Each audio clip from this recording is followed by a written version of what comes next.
Hello, Carol. We're John Cena, and we're here to address some questions you may be having regarding our food supply. We are back with my deep dive into the 6th episode of Pluribus. In this episode, we get a full breakdown from someone I did not see coming as they explain what the others call the HDP. Carol takes a trip to Sin City and learns that she might not only be the world's most miserable person, but also the loneliest as well. But that may change because it appears her voice recording has encouraged Manus to travel many miles to meet her and trying to figure out a way to reversing things back to normal. We've got a lot to discuss, so let's break it all down, full spoilers ahead. We are thrown right back into the final moments of last episode, as Carol bursts out of the warehouse, grasping for air and is still in shock and disgust about what she saw inside. She quickly collects herself and goes to the cop car and gets her camcorder to record what she found. Talk about a Blair Witch experience as we see Carol from the point of view of her shaky camera with some of her interesting voiceover. She eventually flips the camera over to show her face and she gives a grand tour. And lots of shrink-wrapped items. Yeah? So what's inside? Well, they say a picture's worth 1,000 words as Carol shows her discovery, and it's not a butterball turkey wrapped up in a bag, it's a severed head. This freezer is filled with human bodies, and in the back is a meat grinder as Carol believes she's unraveled the other's darkest and deepest secret and is ready to share it with the other uninfected.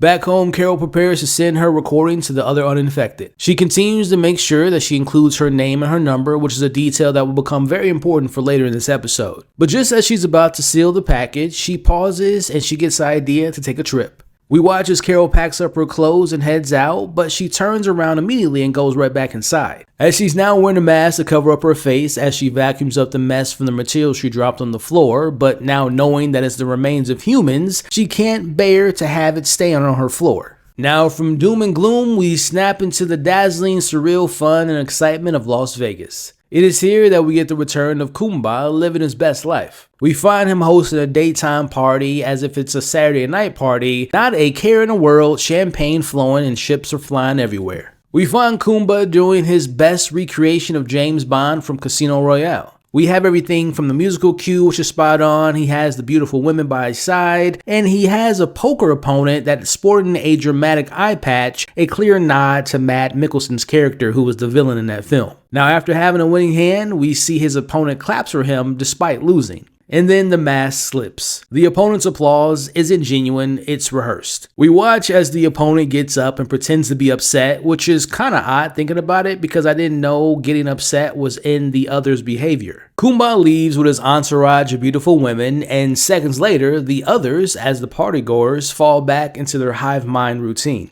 They immediately start cleaning up the mess. Their brief but fake appearance of being an individual for an act melts away back into the collective. Honestly, I can't agree with Kumba's self-indulgent behavior, but as a total film fan, I have to admit, if I were in that position, if I had access to the hive mind powers, I'm not saying it's the first thing I would do, but one of the things I would do is gather up all the world's greatest actors and writers and directors and cinematographers and composers, and I would tell the hive mind to recreate some of my favorite movies, or at least make some new all-time movies with all the best resources available in the world.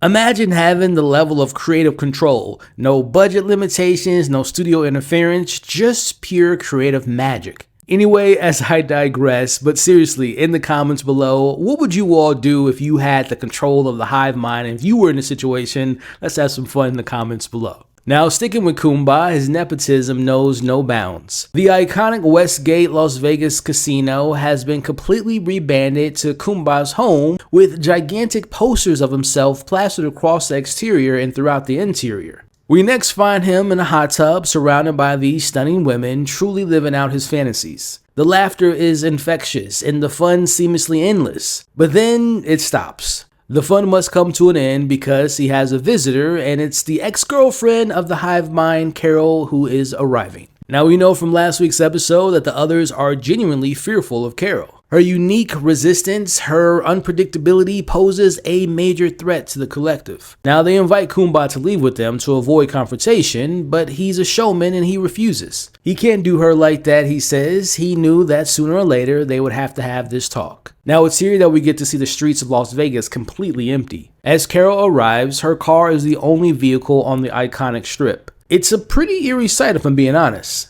I say that because I'm always so fascinated when films and television shows manage to clear out some of the most busiest and most populated places on Earth. I always wonder myself, is it done in post-production? Is it digitally removing every person or a car? Or did they manage to secure permits to literally clearing the streets for a few precious hours? Either way, to me, these shots of these empty streets of Las Vegas, in my mind, emphasizes Carol's loneliness in a way, and we'll see how much of this feeling has been weighing on her emotionally. Now, as Carol approaches the Westgate Kumba Casino, remembering that this is where he said he would be the last time they spoke, we watch as Carol looks up and she sees her name on the ginormous sign, and inside they guide her to finding Kumba's room as she walks through the vibrant casino floor where the games still are going and the lights are still blazing. Again, to me, this is a really interesting stark contrast, because when you think about Carol who's back home, she's in her Manus house, perfectly content with the lights off until we know what happened with the wolves and they showed up, where we have Kumba who's living large, surrounded by consistent illuminations and proving just how differently these two have adapted to this new world. Now, Carol eventually finds herself on the 30th floor, stepping to this absolutely massive villa as Kumba greets her with a charming smile. But Carol isn't here for pleasantries, she's here all about business. She's ready to drop the metaphorical mic with her latest recording.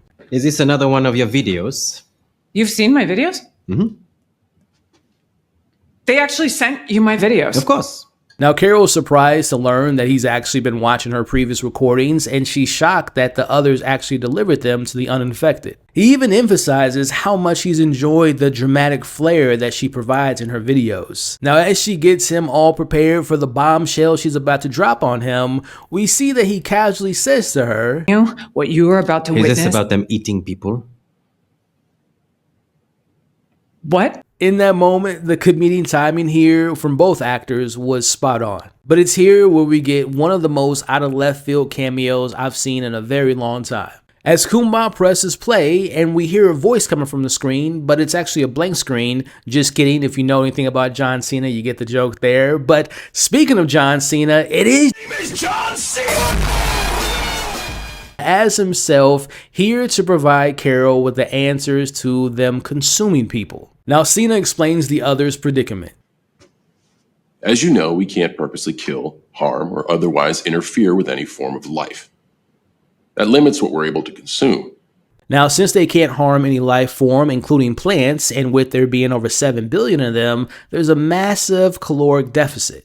And they needed a solution. And that solution, of course, is the liquid made of human remains packaged in the milk cartons consumed daily all around the world. Every individual other requires a particular amount. Now, the ingredients are based on local availability, that being stockpile food, but additionally, each carton contains 8 to 12% HDP, human-derived protein. Now, the others say that they're not keen on this, but they're left with no choice. Now, they assure Carol that she'll never have to consume it unless she wants to. Now, to me, this explains the emptying of Carol's local sprouts a few episodes ago. This also makes me think of the connection I brought up last week involving the wolves that we saw in the episode. Think about it. If Carol would have simply let the others take Helen's body the night she died, Helen would have become part of the HDP consumption.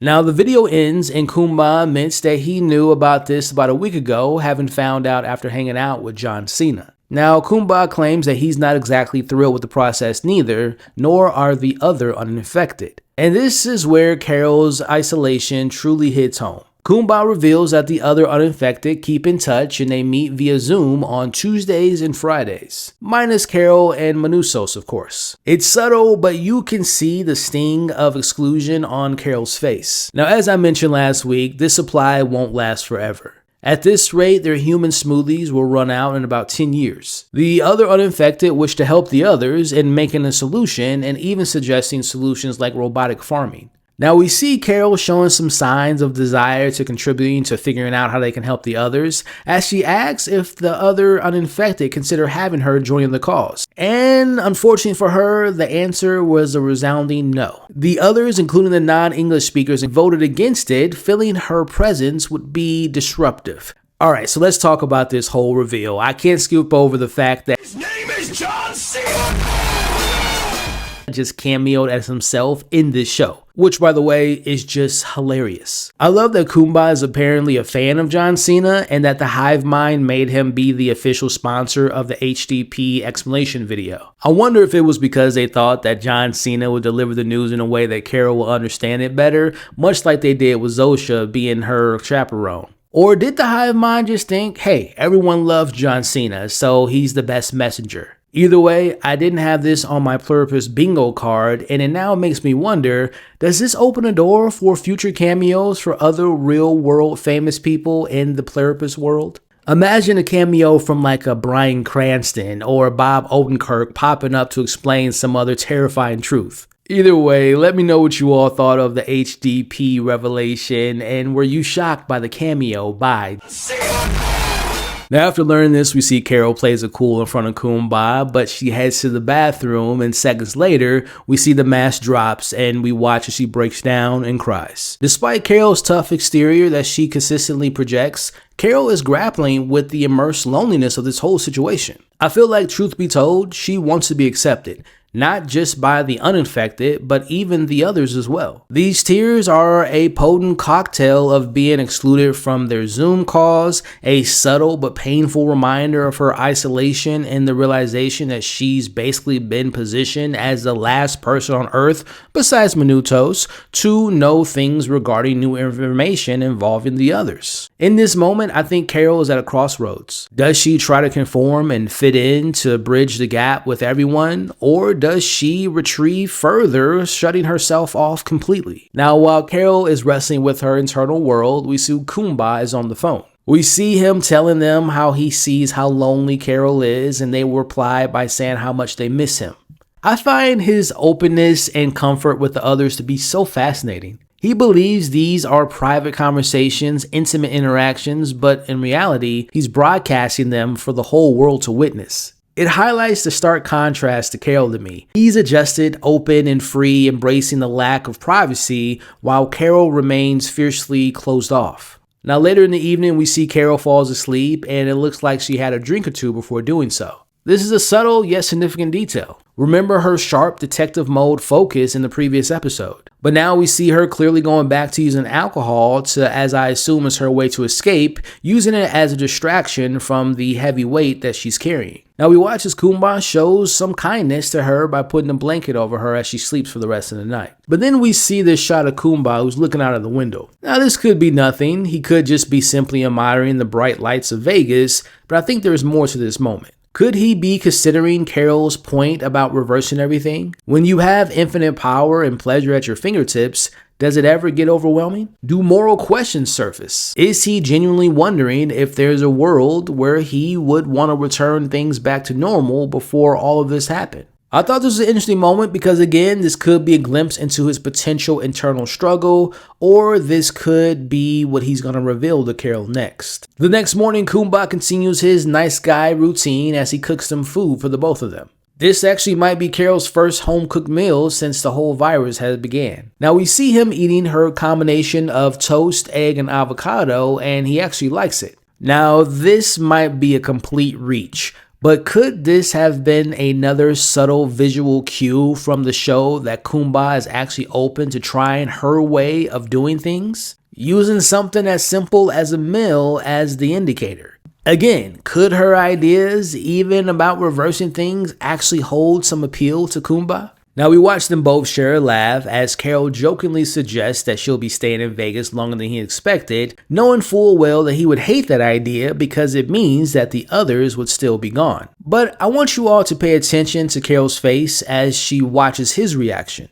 Is there a chance that she was testing him, hoping that just for a moment that he might be excited by her presence, by the idea of someone not part of the hive mind staying and interacting with one another? If so, to me, that speaks volumes about her yearning for genuine company outside of the collective. Let me know what you all thought about that look from Carol. Do you all think like me that she was testing him and she actually wanted to stay? Now, as they say their goodbyes, Carol finally lays out her true feelings about saving the others from starvation, particularly her idea of reversing them back to their normal selves. As it's here that Carol learns that the others can't turn them without consent. To do so, that will require tailoring individual stem cells, which means collecting cells from their bodies with a large needle to their hip. This new detail was discovered the day before, and Kumba, interestingly, decided to not accept their offer. This could actually explain his earlier phone call conversation and even why he was staring out of the window, because he was actually maybe thinking about it. Now, Carol, being Carol, doesn't take his word for it. We watch as she calls the help number to confirm this consent rule. And mere seconds later, she sees a sign outside that confirms what he said. Now, Carol immediately calls the number back, making it explicitly clear that she does not give her consent to them ever turning her into one of them. This is a massive chip off of Carol's shoulders, and maybe only for the second time this entire season so far, we see Carol truly, genuinely happy about the news. To me, this moment ties directly back into the reveal we got back in episode 4 about Carol's traumatic experience as a teen back at the therapy conversion camp. In my eyes, Carol's deepest need is to be herself, to maintain her individuality. The idea of someone else forcefully taking away who she is, forcing her to completely change or conform to be a part of the masses, is the ultimate nightmare for Carol. Her refusal of consent is a monumental win for her autonomy and her fierce commitment to self-preservation, which plays into what she does next. Now, remember Zosha a few episodes ago telling Carol it would take a couple weeks, maybe a few months, maybe even years to figure out how they can bring the others into the hive mind? Well, here we are, and they've actually cracked the code, and it was quite fast. Which brings me to this big question: did Carol's recent actions accelerate that process? It certainly feels like the hive mind went into overdrive after her little stunts and recent discoveries about their weaknesses and their food choices. But one big mystery remains. Now, we just learned that the virus can be passed via stem cells, which has me thinking. Stem cells are cells with the potential to develop into many different types of cells in a body. They serve as a repair system for the actual body. Since you can pass the virus via stem cells, is this a viable option to remove the cells from the host? Now, speaking to the unaffected, the biggest unexplained question also remains. Why were Carol and the 12 others immune to the virus when it swept the globe? The show has yet to give us really any clues to that question, and right now it feels like the most critical piece of the puzzle. Now, as she leaves, Kumba makes a remark about her car choice being a police car, and it's funny to think of Carol as someone policing this whole situation, protecting and serving the world in a way, even if the world doesn't want her protection. Now, before she heads out, we see the collection of Kumba's cars for each day of the week, which is interesting, as he tells Carol that the others miss her, particularly Zosha, and they want to come back into her life, but only if she has a change of heart. But, like I mentioned earlier, Carol's accepted this new role of being the world's black sheep as she leaves by saying F them and drives away. So my question is, where does Carol go from here? Does she go back home? Does she continue her relentless work on reversing the virus? Or, now knowing that she won't be turned, will she finally enjoy the freedom of the world that's actively avoiding her? I truly believe that Carol took major offense and got her feelings hurt by the others, number one, leaving her in last week's episode,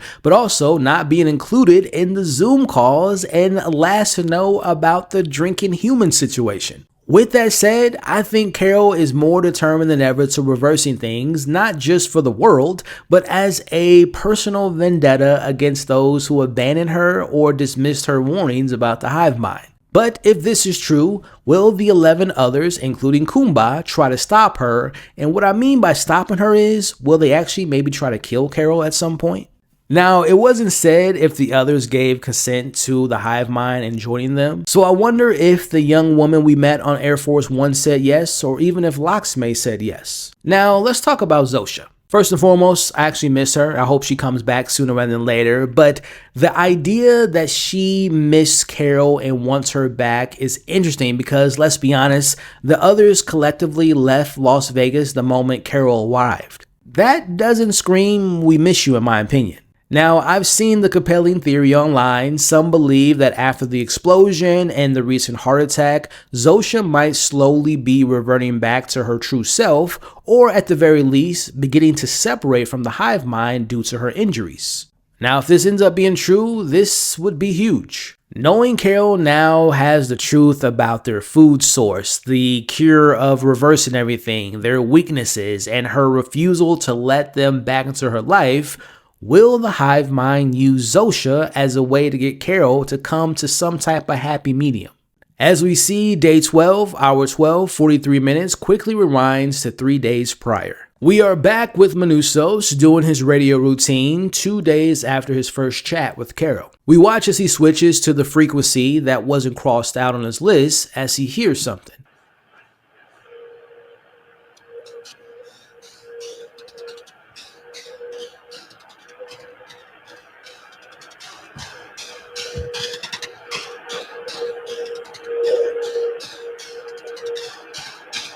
My subtitle said it was a mysterious pulsing, but it sounded almost like music. Now we watch as he marks another question mark beside the channel. Now, could this sound be connected to the original signal that came to Earth before the virus first spread? Could this be a clue or even a direct link to the cure that Carol is desperately seeking? If this is true, it kind of makes perfect sense. The two people who have truly not been having a good time since this all went down, Carol and Manusos, might be the very ones to find the way to reversing everything. But first, they're gonna need to have a conversation without cursing at one another and actually managing to get it along. Now, while Manusos lets the sound play, he looks outside as the others continue to drop off more food. He goes outside and tosses it yet again, but this time he notices there's a package attached to it and it's Carol's recordings that were subtitled just for him.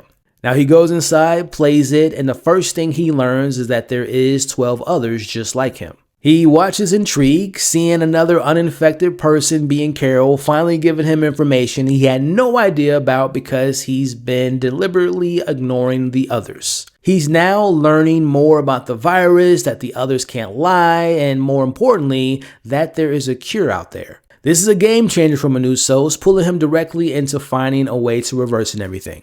Now, after watching Carol's message in its entirety, this recording has motivated Manusos as he takes Carol's address and numbers she wrote on the package that I mentioned earlier, and he leaves his homemade bunker and goes outside of his sanctuary.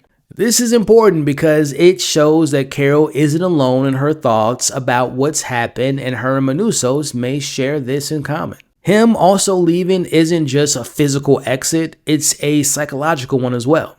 He's actively shedding the paranoia and stepping back into the land of the living, or rather the land of the joining. Now we watch as he walks the empty streets and all of a sudden they turn on. It's a jump scare to him, but to me it's the world simply seeing him again, forcing him to confront the joining that he successfully ignored as Manusos runs into his home for the first time since this all went down. Now inside, we immediately get this shot of an older man and a young boy, and the camera focuses on this picture. I assume this is meant to mean something for later involving his relationship with his family, assuming that man in the photo is maybe his father. This shot is placed right before he starts preparing his journey, suggesting that his past relationship, or lack thereof, is driving his current need for connection. As he enters the kitchen, he quickly bags up some food and finally eating something decent instead of dog food. He then gathers supplies, some clothes, maps, money, and some weapon that looked to be a gun. As we come to an end of this episode, loaded up, encouraged, and hopeful, Manuso begins to drive away. The shift in his demeanor shows he now feels like there's something to actually strive for. But unfortunately, his car stalls. And out of the shadows, one of the others appears and calls him son, assuming that this is his actual mother. The others send her in hope that they could offer him help, but he knows that she isn't his mom because he says that she's a bitch, and the helpful, nurturing version is not that version of his mom.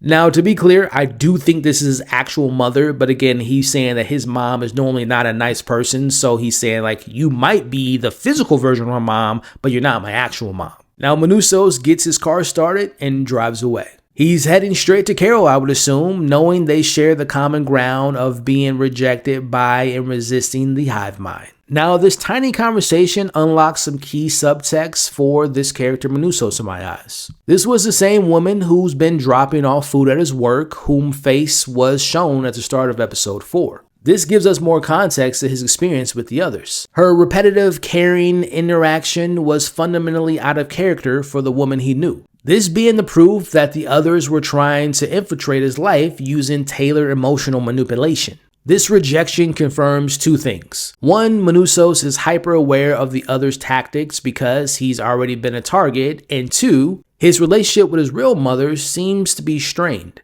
It would appear that maybe he was lonely before the joining even began. He was already isolated emotionally, making him ironically harder to join, maybe even more than Karol. Now, as far as us getting this in a flashback form, I think they did that in order to speed up the process of him making his way to Karol next time we see him, and now having context of what led him to seeing her potentially. I really love the use of this flashback structure because it quickly contextualizes Manusos' journey without stalling Karol's storyline. Now, I also love that this episode didn't keep us or Karol in the dark about the milk situation and gave us answers. Again, knowing the milk and food supply mystery is solved and Karol's earlier concern is now grounded in reality. The others confirming the food supply being the milk is running low and it could be the end of their supply in 10 years. So now I'm thinking, now that Karol knows about their shortage of food in 10 years, what is she going to do with that information?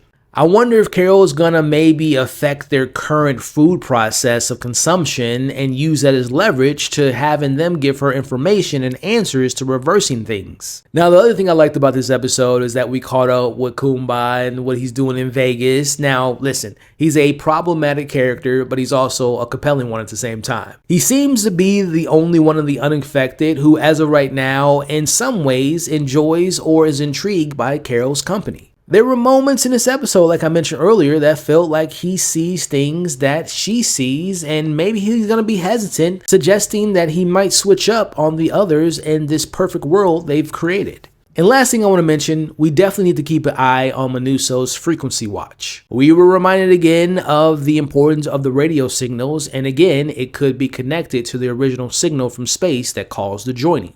So overall, I really enjoyed this week's episode. Whether it was the John Cena moment or the fact that we went out of Albuquerque into Vegas and it just gave us a different environment to this experience. And again, I just had fun with this episode overall. I also thought that it delivered context and motivation and more insight about our main characters. We see that Manusos has transformed from a hermit to a crusader fueled by the need of genuine connection as he is officially on his way to potentially meeting Karol in person. Now, I would imagine before the season's end, we're going to eventually see the two resistors of Pluribus finally meet, and when that happens, the world will shift, and I can't wait to see what Manusos and Karol can do together. With that said, we have come to the end of this week's breakdown of episode 6 of season 1 of Pluribus. Now I need to know in the comments below, what did you all think of this episode? What worked, what didn't work? What did you think about the reveal about the food source, John Cena, Manusos, everything that happened in this episode,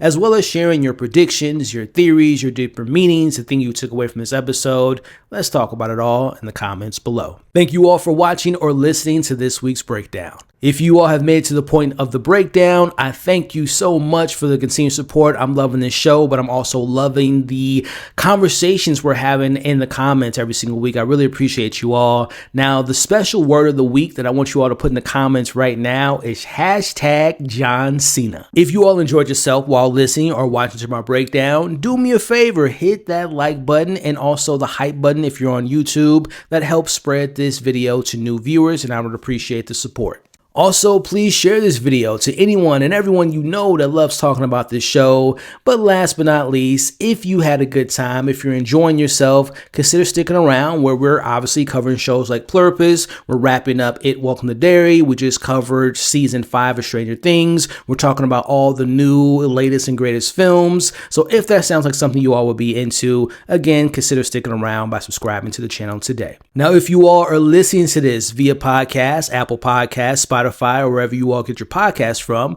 Thank you all for listening. Share your thoughts about this episode, your predictions and theories in the comment section below, and consider following the podcast, subscribing to the podcast, leave a rating and a review. I would appreciate it. Alrighty, y'all, until next time, remember you all are awesome, stay safe out there, and also remember what happens in Vegas stays in Vegas. Alrighty, y'all, I'll see you again soon.